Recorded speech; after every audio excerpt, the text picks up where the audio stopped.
ત્યારે છારા નગરની અંદર ગામેથી એક જ હૃદયદ્રાવક ઘટના સામે આવી છે। દરિયામાં નાહવા ગયેલા 5 કિશોરો અચાનક દરિયાના ભારે કરંટમાં સપડાયા હતા અને સ્થાનિક માછીમારોની સમય સૂચકતા અને બહાદુરીના કારણે 3 કિશોરોનો જીવતા બચાવી લેવામાં આવ્યા, જ્યારે 2 કિશોરો હજુ પણ લાપતા છે।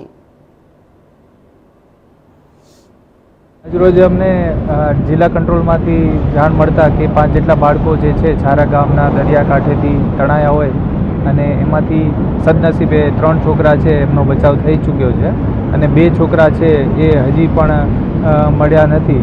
તો એમની શોધખોળ માટે જિલ્લા વહીવટી તંત્ર પૂરું, પોલીસ છે, ફાયરની ટીમ છે અમારી વેરાવળની, SDRF છે તથા ફિશરીઝ અને મરીન પોલીસ અને કોસ્ટગાર્ડની પણ મદદ વહીવટી તંત્ર દ્વારા લેવામાં આવી છે। અત્યારે દરિયામાં જે છે ભારે કરંટ હોય જેથી જે અમારી ફાયરની કે SDRFની ટીમો છે એ આ એટલા કરંટમાં કામ કરવા માટે સક્ષમ નથી, એટલે થોડી અમને બચાવ કામગીરીમાં તકલીફ થઈ રહી છે। પણ મેન્યુઅલી અને ડ્રોન સર્વેલન્સથી અને જે છે કોસ્ટગાર્ડની ટગબોટ બોલાવી અને એ છોકરાઓની શોધખોળ અત્યારે ચાલુ છે। હું HK ભાસ્કર, મામલતદાર કોડીનાર।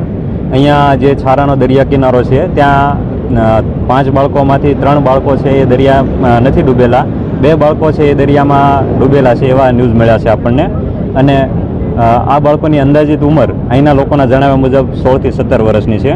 આના અનુસંધાને દરિયામાં મોજા અતિ તીવ્ર છે, એટલા માટે આપણે SDRFની ટીમ, ઇન્ડિયન કોસ્ટગાર્ડની ટીમ અને ફાયરની ટીમ બોલાવી છે અને ટૂંક સમયમાં જ એ ટીમ પણ અહીંયા પહોંચવામાં તૈયારીમાં છે અને ફાયરની ટીમ અહીંયા ગામ સુધી આવી ગઈ છે અને એને અનુસંધાને હવે એની શોધખોળની કામગીરી ચાલુ થવાની છે। પ્રાથમિક અનુમાન પ્રમાણે આ બાળકો કેટલા વાગે નાહવા આવ્યા હતા એવું કંઈ અંદાજ છે? 3:30 વાગ્યાની આજુબાજુ બાળકો નાહવા આવ્યા હતા, એમાંથી 2 બાળકો છે એ દરિયામાંથી પાછા નથી આવેલા। સર, ગઈકાલે છારાની અંદર 2 યુવાનો ડૂબ્યા હતા, આમ તો ટોટલ કેટલા હતા, શું પૂરો મામલો હતો?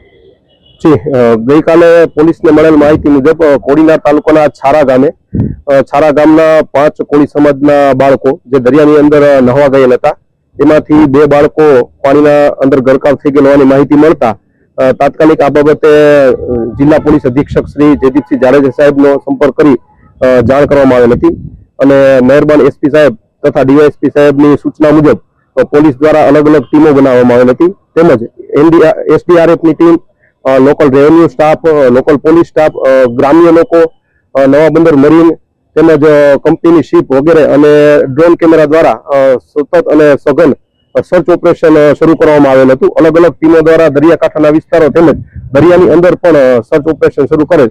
ઘટના એક સાથે ગઈ છે, શું થયું હતું? કેટલા કોણ કોણ હતા? અમે આવ્યા અહીંયા પેલા દરિયા તો અમે ઘડીક મસ્તી કરી, પછી 2 ડાયરેક્ટ બુસ્કટ કાઢીને નાવા કરી જાય ભાઈ, 2 અંદર જ જતા હતા। પછી હું એક બસાવા ગયો બુસ્કટ કાઢીને, તો હું ઉપર તણાવા લાગ્યો, પછી હું બરાબર આવ્યો, એ 2 પછી દેખાણા જ નહીં અમને। કોણ નામ દે?